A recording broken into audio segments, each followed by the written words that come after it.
Hello everyone, this is Sabiha Noor. Welcome back to our channel Stage to Excellence.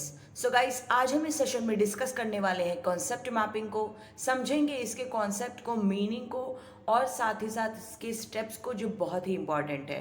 तो शुरू करने से पहले अगर आप इस चैनल पर न्यू हो तो मेक श्योर आप मेरे चैनल को सब्सक्राइब ज़रूर कर दे और वीडियो पसंद आता है तो एंड में लाइक ज़रूर कर दे।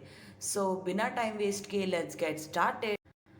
सबसे पहले हम इसका मतलब समझते हैं कि ये है क्या। Okay, so a concept map is a diagram और graphic tool that visually represents relationship between concept and ideas. Basically concept map क्या है? ये एक डायग्राम है, ऐसा टूल है जिसमें हम अपने कॉन्सेप्ट और आइडियाज़ को रिप्रेजेंट करते हैं। विजुअली मीन्स ऐसे रिप्रेजेंट करते हैं जिसको हम देख सके। ऑब्वियसली कोई भी डायग्राम जो भी हम ड्रॉ करते हैं उसको हम देख सकते हैं, कोई और देख सकता है। तो इसी तरीके से कॉन्सेप्ट मैप भी वही है जिसमें हम अपने कॉन्सेप्ट को या फिर अपने आइडियाज़ को रिप्रेजेंट करते हैं, अपनी नॉलेज को, अपनी इंफॉर्मेशन को रिप्रेजेंट करते हैं डायग्राम के थ्रू। दैट्स इट, इतना ही आपको याद रखना है।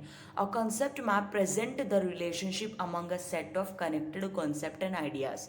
ऑब्वियसली जो भी हम बनाएंगे कॉन्सेप्ट मैप, उसमें जो भी कॉन्सेप्ट रहेगा या आइडिया रहेगा या जो जितने भी टर्म्स रहेंगे सब एक दूसरे से कनेक्टेड रहेंगे। ओके, या आपस में इंटरकनेक्टेड रहेंगे, उनका कोई आपस में रिलेशनशिप होगा। So it is a tangible way to display how your mind sees a particular topic. मतलब इसको बनाने का, प्रेजेंट करने का यही मकसद होता है कि हम कोई भी टॉपिक को कितना समझे हैं। ठीक है, it is a way to display how your mind sees a particular topic. एक पर्टिकुलर टॉपिक को आप किस तरीके से देख रहे हो, समझ रहे हो, तो उसको बताने का ये तरीका है कि हम कॉन्सेप्ट मैप को यूज़ कर सकते हैं। So it is very effective और ये कोई भी यूज़ कर सकता है, टीचर भी यूज़ कर सकती है, स्टूडेंट्स भी यूज़ कर सकते हैं। और स्टूडेंट्स को समझाने के लिए कोई भी बड़ा कॉन्सेप्ट अगर हम स्टूडेंट्स को समझा रहे हैं या अगर हमें कोई भी कॉन्सेप्ट इजी वे में समझाना है तो हम कॉन्सेप्ट मैपिंग का यूज़ कर सकते हैं। अब कोई भी कॉन्सेप्ट मैप को बनाने के लिए 5 स्टेप्स को समझना ज़रूरी है। तो इन पांचों स्टेप्स को समझेंगे हम एक एक करके। सबसे पहला जो स्टेप है वो है ब्रेनस्टॉर्मिंग फेज। जैसा कि आपको नाम से ही समझ में आ गया होगा कि ये स्टेप में हमें क्या करना है।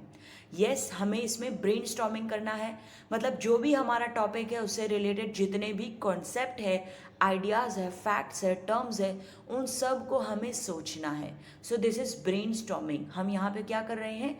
ब्रेनस्टॉर्मिंग मतलब हम सोच रहे हैं। अब हम अपने दिमाग का यूज़ करके सोच सकते हैं या फिर हम अपने नोट्स का भी यूज़ कर सकते हैं, अपने कोर्स मटेरियल का भी यूज़ कर सकते हैं। ठीक है, तो जितने भी टर्म्स है उसको अब यहाँ पे क्या करना है?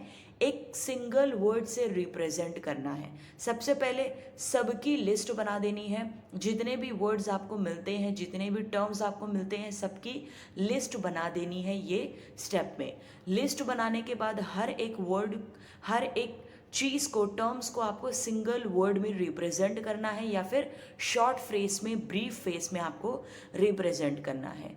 अच्छा, एक चीज़ का आपको ख्याल रखना है ये स्टेप में कि एटलीस्ट आपके पास यहाँ पर 50 आइटम्स हो ही, क्योंकि बाद में आप शॉर्टलिस्ट करोगे तो ऑटोमेटिकली आपके आइटम्स जो है कम हो जाएंगे।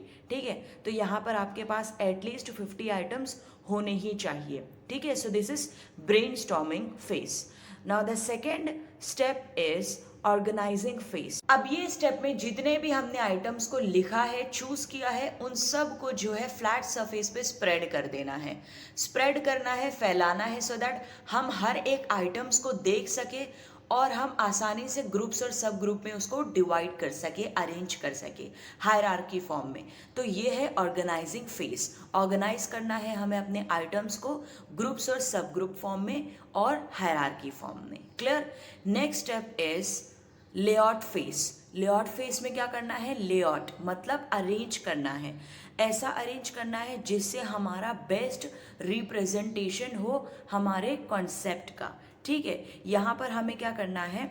जो हमारा मेन टर्म है, ओके, मेन टॉपिक है, या तो उसको हम सेंटर में लिख सकते हैं या फिर हम उसको एट द टॉप टॉप पर उसको प्लेस कर सकते हैं, रख सकते हैं। तो या तो सेंटर में रखिए या फिर टॉप पे रखिए, दोनों जगह में से कोई भी जगह हम अपने मेन टॉपिक को रख सकते हैं, राइट। उसके बाद हमें क्या करना है, जितने भी आइटम्स हमने लिखे हैं उन सब आइटम्स के बीच में आपस में क्या कनेक्शन है, क्या रिलेशन है, उसको हमें बताना है एक स्मॉल सेंटेंस को यूज करके, शो करके, ठीक है। So this is layout phase. Now the next step is linking phase. हमें हर एक आइटम्स को लिंक करना है। कैसे लिंक करेंगे? ऑब्वियसली लाइन और एरो को यूज करके हम हर एक आइटम को कनेक्ट कर सकते हैं, लिंक कर सकते हैं। So this is linking phase. And next and last step is finalising the concept phase. मतलब हमने जो भी कॉन्सेप्ट मैप बनाया है उसे हमें कन्वर्ट करना है, उसे फाइनलाइज करना है, ठीक है, उसे परमानेंट फॉर्म में कन्वर्ट कर देना है, सो दैट दूसरे भी उसे देख सके। अब कॉन्सेप्ट मैप को कंस्ट्रक्ट करते वक्त क्रिएटिविटी बहुत ज़्यादा इंपॉर्टेंट है।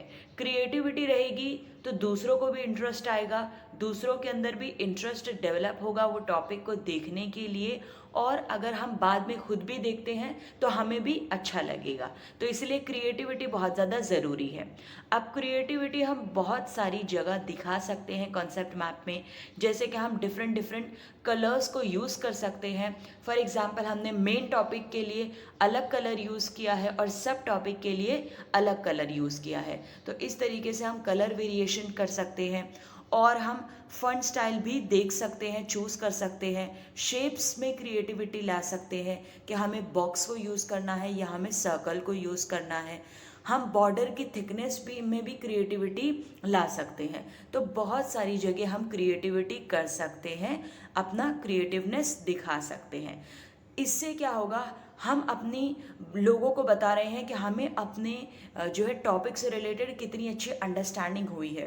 तो उस अंडरस्टैंडिंग को कम्युनिकेट करने के लिए क्रिएटिविटी दिखाना बहुत ज़्यादा ज़रूरी है, ठीक है। तो आपकी अंडरस्टैंडिंग एक पर्टिकुलर टॉपिक को लेकर उतनी अच्छी आएगी, कम्युनिकेट होगी।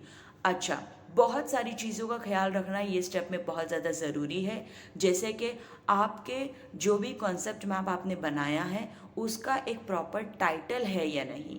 टाइटल होना बहुत ज़्यादा ज़रूरी है। अगर आप लैपटॉप में बना रहे हो तो आप पावर पॉइंट का यूज़ कर सकते हो।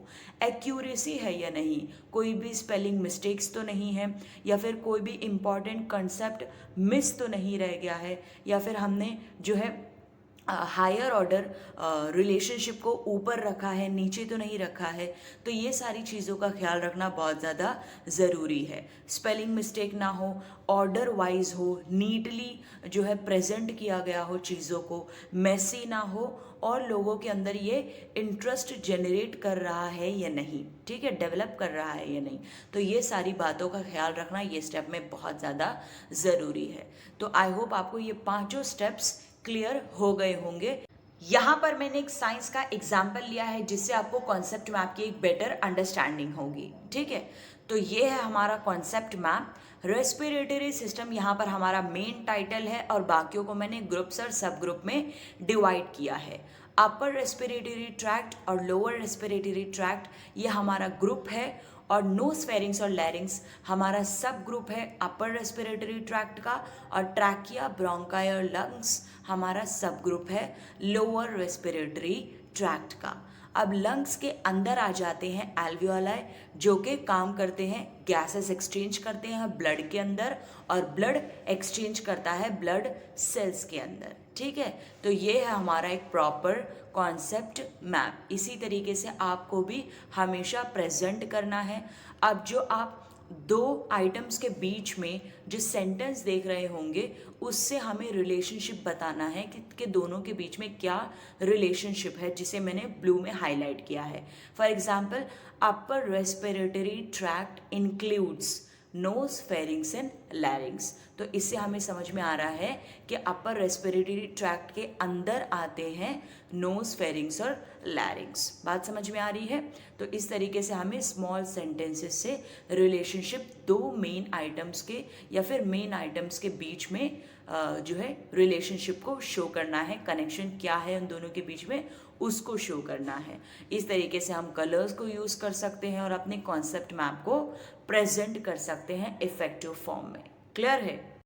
अब कॉन्सेप्ट मैप की एजुकेशन में कितनी इंपॉर्टेंस है ये हम समझते हैं, तो सिग्निफिकेंस देख लेते हैं, मतलब इसकी कितनी इंपॉर्टेंस है, क्या इंपॉर्टेंस है। In the field of education concept map are used as both a learning tool and an evaluation tool to assess students learning. मतलब एजुकेशन फील्ड में हम कॉन्सेप्ट मैप को यूज कर सकते हैं लर्निंग टूल के लिए भी और इवैल्यूएशन टूल के लिए भी। मतलब बच्चों को सिखाने के लिए भी हम एज अ लर्निंग टूल इसको यूज कर सकते हैं, या फिर बच्चों को असेस करने के लिए, चेक करने के लिए भी हम एज एन इवैल्यूएशन टूल इसको यूज कर सकते हैं। ठीक है। It helps children organise new information.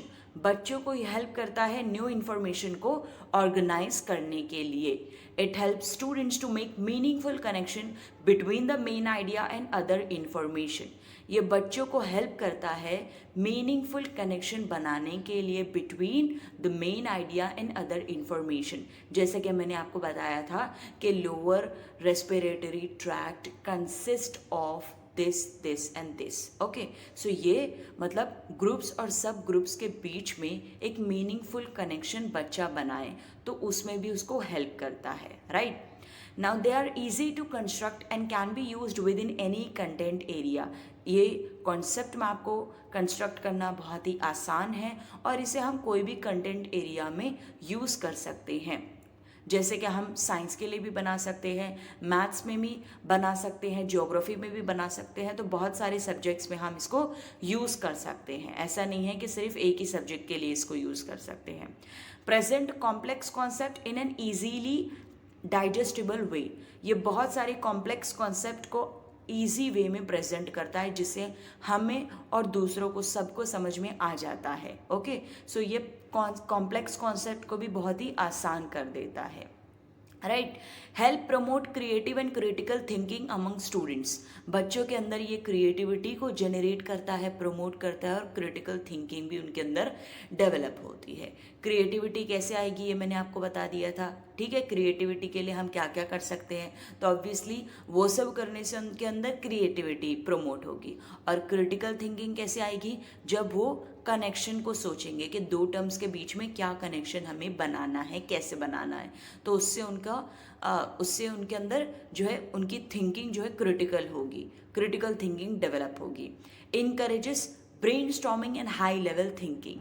उनकी थिंकिंग कैसी होगी, हाई लेवल थिंकिंग होगी, ब्रेनस्टॉर्मिंग होगी, क्योंकि वो जो है एक टॉपिक से रिलेटेड आइटम्स को सोचेंगे, तो वो सोचने के लिए उनकी वहाँ पे क्या होगी, ब्रेनस्टॉर्मिंग होगी, ठीक है।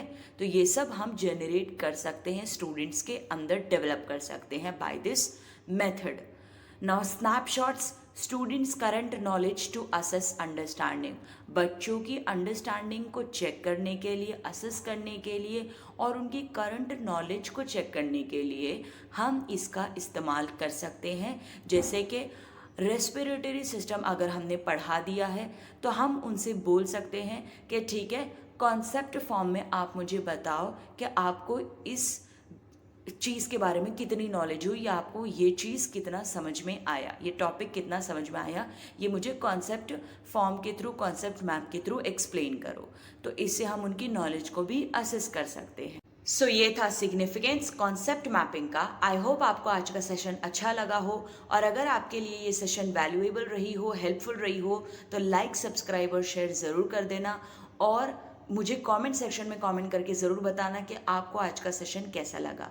सो मिलते हैं नेक्स्ट वीडियो में, तब तक के लिए bye, take care of yourself and thanks a lot for watching.